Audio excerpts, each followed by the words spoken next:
Hey everybody, it's Jen from Fine Styles. I hope you're doing well and that everybody's staying safe.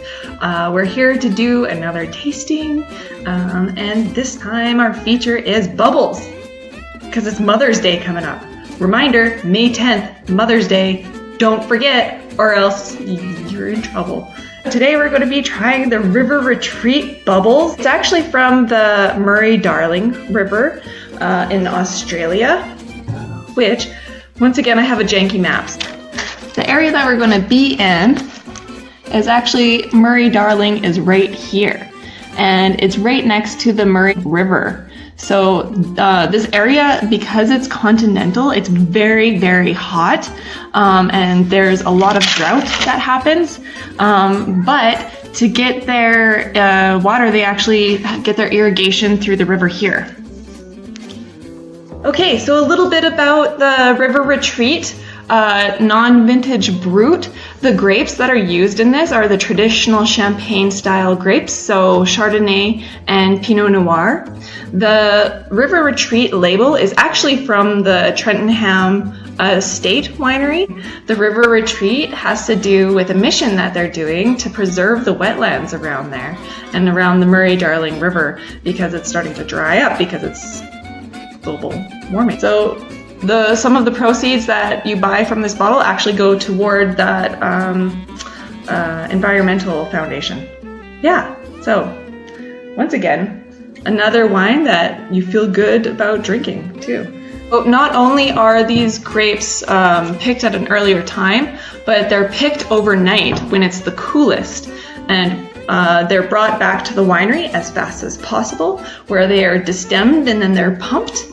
And then after all the pressing and everything happens, they take the best juice, so the cuvee juice, and that's when they start to perform the first fermentation. Because when it comes to sparkling wine, it actually undergoes two fermentations. One to create the base wine, and then the second one, which happens in the bottle, and that's where you actually get all the bubbles. Okay, let's do an opening, actually, guys. Let's teach you how to open. If you don't know how to open this already, no, you do not flick off the cork, because in these wines, there's about 5 to 6 atmospheres of pressure, which is about the same as a city bus tire. So that's a lot of pressure in there. There's a lot of pressure on me too right now. Anyways, but with all that pressure, it actually makes these wines very dangerous when you uncork. And therefore, you're supposed to undo it this way. You're not supposed to twist the cork, you're supposed to twist the bottle. So one thing, my thumb is on the top of the cork, my hand firmly grips the neck of the bottle, and I grab the butt of the bottle as well, and I kind of go on a sort of angle like this. And I'm going to try to very gently, I'm going to do it lower because it's better for me. Sorry guys. Very gently twist the bottle, make a face, cheese, and you should hear another, oh, that was perfect. There, that's how you open a bottle of bubbles. Okay, sorry. Here, cheers guys, but also check out the bubbles.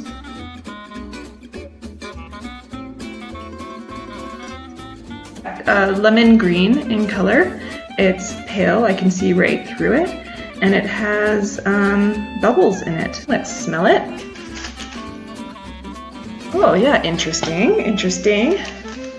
So it's a little bit more refined. It's like, so the last couple wines that we did, they were punchy, or they would kind of jump out of the glass. These sort of wines don't really jump out of the glass. They're a little bit more refined, they're a little bit more elegant, more fancy, you know. So yeah, this has a really nice nose though. You know what it is? It has that quince, and oh, now I get that green apple and that lemon note, but it's more of a melon note. Instead of that passion fruit sort of note, it's more of a melon sort of note. Kind of like a honeydew melon. Yeah, so that's what it is. It's green apple, yellow apple, some citrus on there, lemon, and this beautiful melon sort of note, followed up and just rounded out with that beautiful brioche and pastry kind of toast sort of note. It's not quite toasty though, it's not crispy toast. It's very soft, sort of yeasty dough, right? Okay, so now that we've finished tasting it and it already tastes delicious and I could drink this with pretty much anything, we're going to go over a couple of things that we can do with this bottle of bubbles. Are you able to see any of this? Bye. This is for ideas for bubbles. For drinking bubbles, not soap bubbles.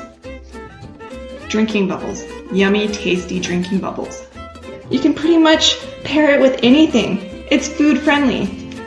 It literally goes with anything.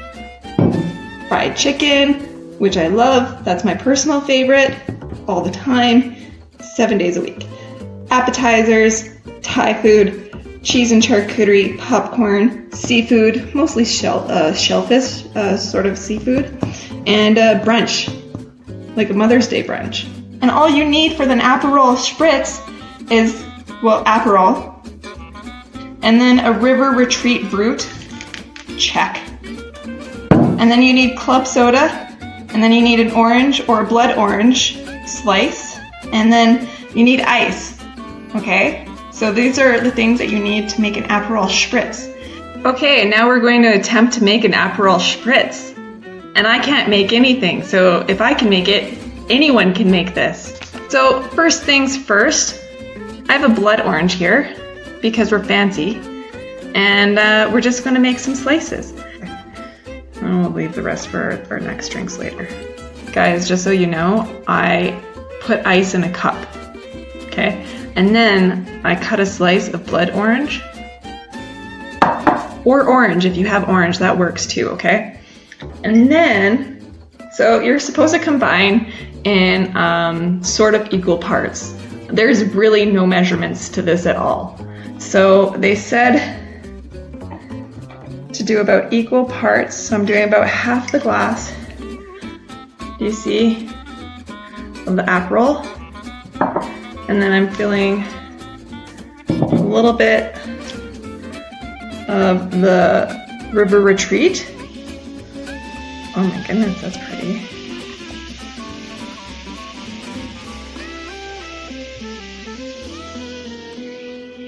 And then you just kind of top it off with a little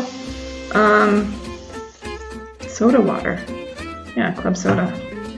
And then you just put like another garnish thing on here. And then you can mix it. Wow. And there we go. This is an Aperol Spritz with blood orange. Let's see how it tastes. Okay. Oh my god. Oh, that is good. Woo! Okay. Okay, you guys have to do this. This is so good.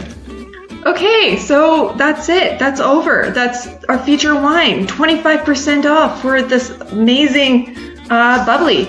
So non-vintage Brut, made of Chardonnay and Pinot Noir. And it is actually from Australia. So an Australian bubbles, like that's amazing. And they're getting really good. And I hope that you guys stay safe and that you take advantage of this wicked, wicked deal. All right, take care. Bye.